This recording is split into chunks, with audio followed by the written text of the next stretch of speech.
I'm usually a pretty conservative 80s Christian metal guy, but today I'm going full-on progressive as we dive deep into the intricate, powerful world of Christian progressive metal. Rocking you up for Jesus Christ with classic-style hard rock music and practical Bible teaching. Christian progressive metal, or Christian prog as it's often referred to by fans, is a blend of complex musical structures with faith-driven lyrics.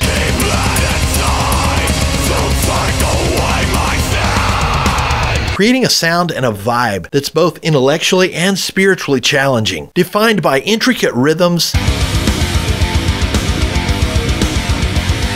unconventional song structure,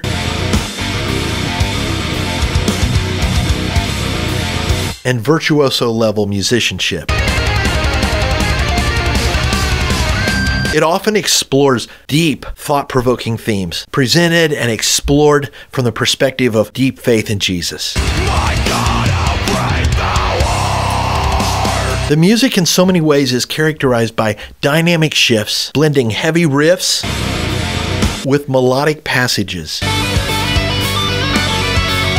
all while maintaining a constant focus on delivering a message of hope, redemption, and faith. Simply stated, this music challenges listeners intellectually, musically, and spiritually, making it a very unique subgenre within the metal world. Now, I have to say here, as I was doing my research and putting this together, I officially discovered that so many of the bands, including some of the bands I'm going to use in this video, the lines get blurred. Some people would call some of what these bands do metalcore or blank, right? Because they kind of overlap and blend. And clearly, you had so many things going on in music at this time period that there's a lot of influence from each subgenre on each other. In this video, I'm going to use Becoming the Archetype, Extol, and Seven Horns, Seven Eyes as examples of Christian progressive metal. I know all three of those bands, which is probably the case with any bands that I would pick, will show up on lists of other subgenres, but they clearly demonstrate all the key elements of Christian progressive metal. I love the origin story behind the band name Becoming the Archetype. Listen to this. It's based on Genesis chapter 1 verse 26, where God said, "Let us make man in our image." Since Jesus Christ was the only person ever to be sinless, he was the archetype, that is, the model or the example of humanity as it was originally created to be. He is, as the Hebrew writer put it, the author and the perfecter of our faith. The Apostle Paul in Romans chapter 8 verse 29, speaking of God's work in our lives as believers, put it this way: "For those God foreknew, he also predestined to be conformed into the image," or into the likeness of his Son. In other words, what spiritual growth is all about is making us into more and more the archetype, the model, the example of exactly what he created us to be originally before sin broke us. It's grace that restores us to that. What a cool band name.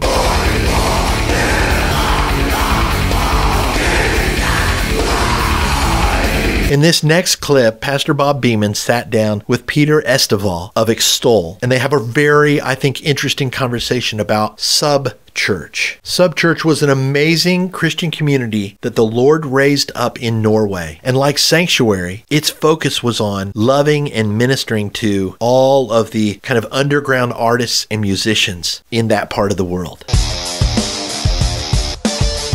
I'm with my good friend Peter. Peter is the singer, has been the singer for quite a few years for a band called Extol, a band that's actually done very, very well. Very proud of these guys. I've watched them for years, and it's always been good to be around them. And Peter, it's good to have you as a friend. I've appreciated that. You too. Thank you very much. We're also standing right now in Subchurch, which is a great church. I love this place. Me too. Yeah, and you've been involved here since the beginning. Yeah, it was me and David and some other guys. Which is, as I said in the beginning, it was very hard for us to find other people who thought the same way about music as we did. But then suddenly we started to see people around here and there, and we were like, okay, let's just meet together sometimes, So we started just meeting, and then it's just become a big church with a lot of creative people. Crazy, wonderful people. Yeah. People into metal and punk and rock and dancers and actors and, It's great. So it's beautiful family. I love it. I love this place. Yeah, I really do too. How important, though, has it been to have this church behind you in the ministry? It's been very important because me and David and Chris, we grew up in a Pentecostal church, and they were like, they were supportive in a way that they didn't say that, you guys can't go in this church. They let us play, they let us rehearse in the church and stuff like that, but they would never understand our passion for this kind of music or for this kind of people. And so Subchurch has been very supportive in that way, that they, the people here understand the way we think and the way we feel about the ministry and Right. playing music and why we do whatever we do,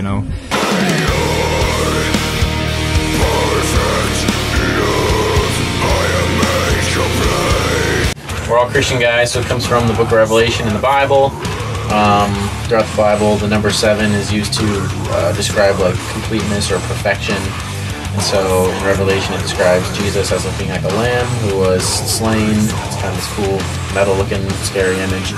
And so the 7 horns represent that he is all powerful, and the 7 eyes that he is all seeing. So it's mostly just a statement about the nature of God more than anything else.